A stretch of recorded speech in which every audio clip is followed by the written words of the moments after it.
Thank you, President Farish, faculty and staff, friends and family, and especially the Rowan University graduating class of 2009.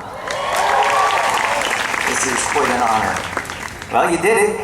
You finally made it to graduation day. And I know a lot of you are out there sitting there thinking, okay, let's listen to one more boring speech before we get out of here from this guy. Okay, who is this guy? Well, I am you. Just a slightly older version of you. I'm a 1993 graduate of Rowan University. Actually, I'm an art major who graduated when the college was called Glassboro State College, which some of you may remember. And they changed it over. I'm one of the few classes that received 2 diplomas, one from Glassboro and one from Rowan University. And I hang them up both because I'm proud, not to mention it does make me look twice as smart. When I received the news that I was going to be giving the commencement speech, I screamed like I won the lottery. I was more excited to speak to you than was to speak to ABC World News. And that's probably because my connection with the school and the faculty and the students and the limited parking, which we all know about. But my enthusiasm quickly shifted from pure joy to sheer panic. This is a pretty big deal here. The commencement speech.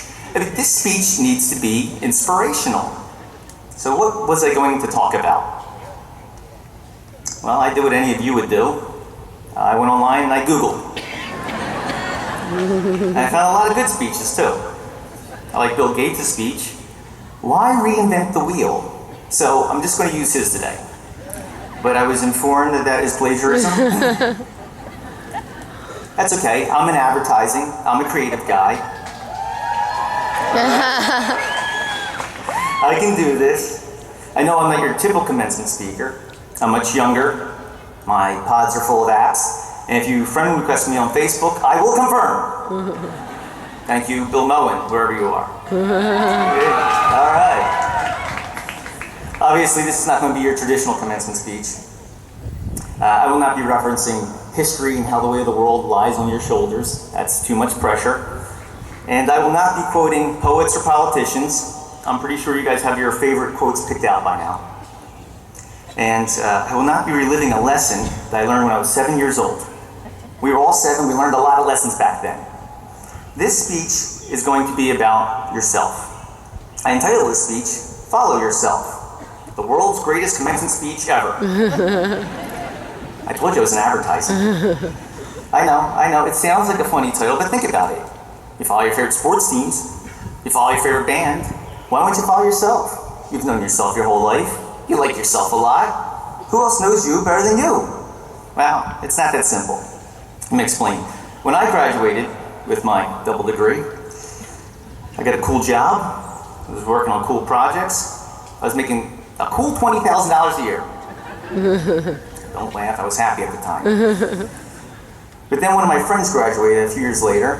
He got out, he's making $40,000. Okay, let me see here, 2 years younger, twice as much money, and it didn't really sit well with me.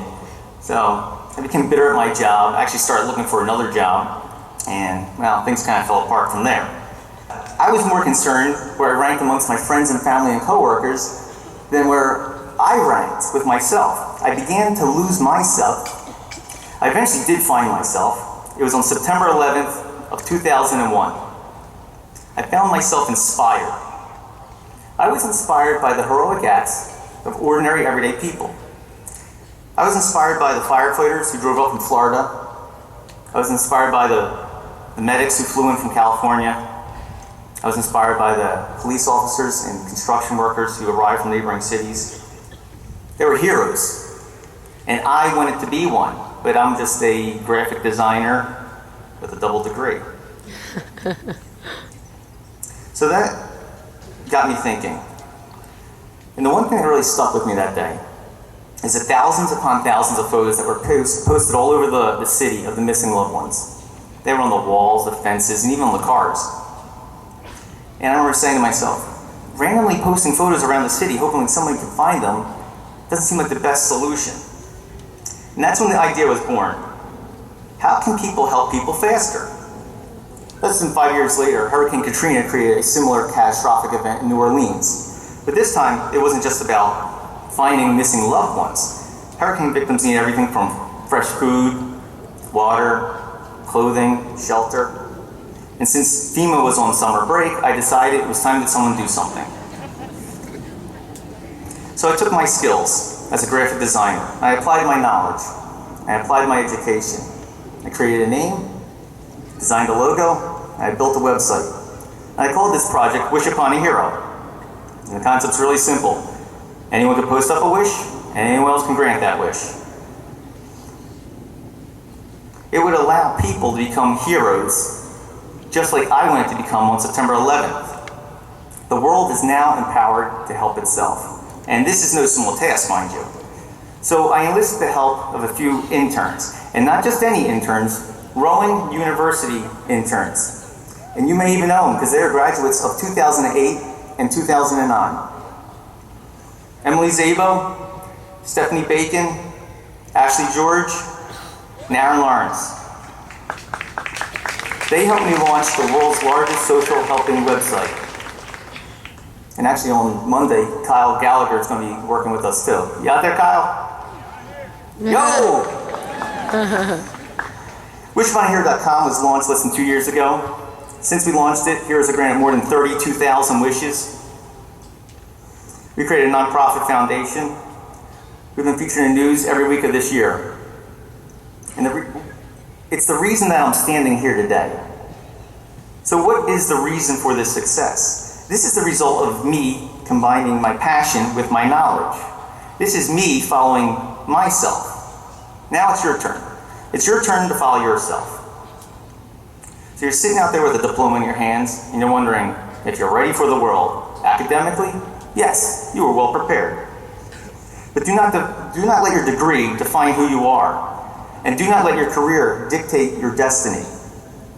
And do not follow the path of other people. Your decisions will not always be easy, nor will they be apparently clear. And it is imperative that you do not lose yourself during this journey. So go out there. Go out there and follow your dreams. And go out there and you follow your heart. But most importantly, go out there and follow yourself. Thank you.